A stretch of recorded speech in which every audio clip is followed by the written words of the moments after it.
So what we're going to go over now is our thesis statements and introductions. So we are on the bottom of page 14. You probably have to skip over the body paragraphs because I would like you to watch this video before we go on to body paragraphs.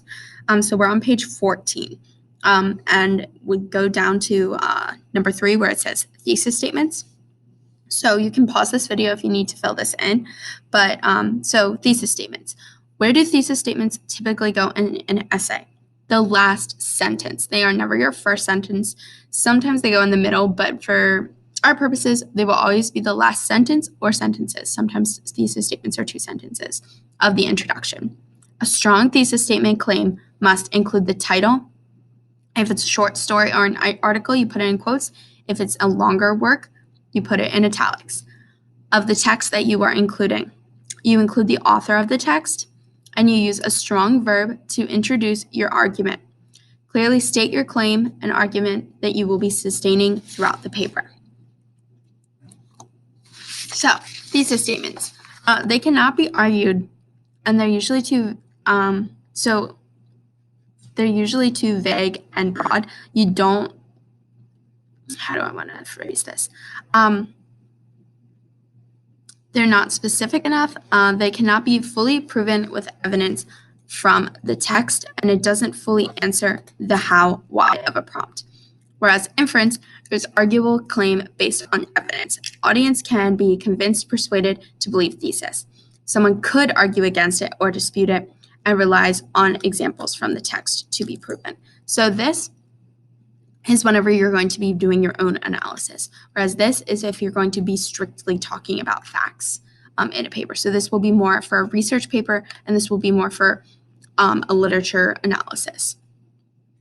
So your topic may shift or change as you write, so you may need to revise your thesis statement at the end whenever you're done with your paper. However, the thesis statement is like a roadmap for your paper. So you write this statement, and the reader should know exactly where they're going throughout the paper. So what you should do is you should introduce the title, introduce the author, and then you're going to use a strong verb, so argues or states, something like that.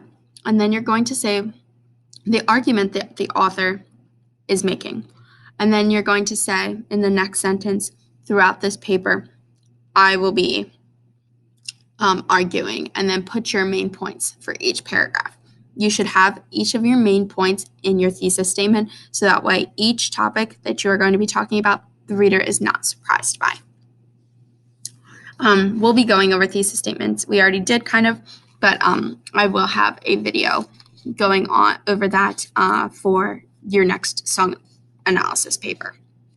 Now, I do not have any more slides, so just hear me talk. 15. We're on page 15 where it says number 4, introductions. So what goes in an introduction paragraph and in what order? So you're going to have a hook, which I will go over on the next page.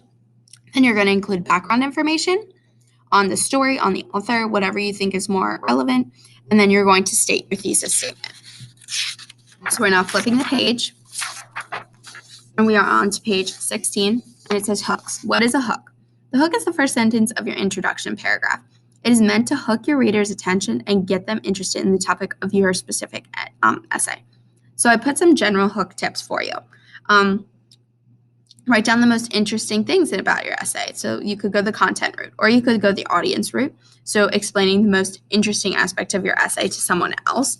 Or you could go with tone and transition. These are all very important tips for you to go through. Writing a strong hook is hard. So if you can't think of one right away, forget about it and come back to it after you're done your essay.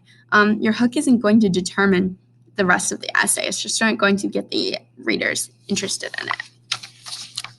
And then if you go to the next page on page 17, it just tells you a little bit more about what the background information should look like. You want to start with some brief general information about the work that you're going to be writing about, like the setting, the key characters, the background. And then you're going to transition into more specific events or details that are relevant to your specific argument. So After you included 2 to 4 sentences of background information, you're going to go into your thesis statement. And your thesis should be the last sentence of your introduction paper or paragraph. And that's all that I have on thesis statements and introductions.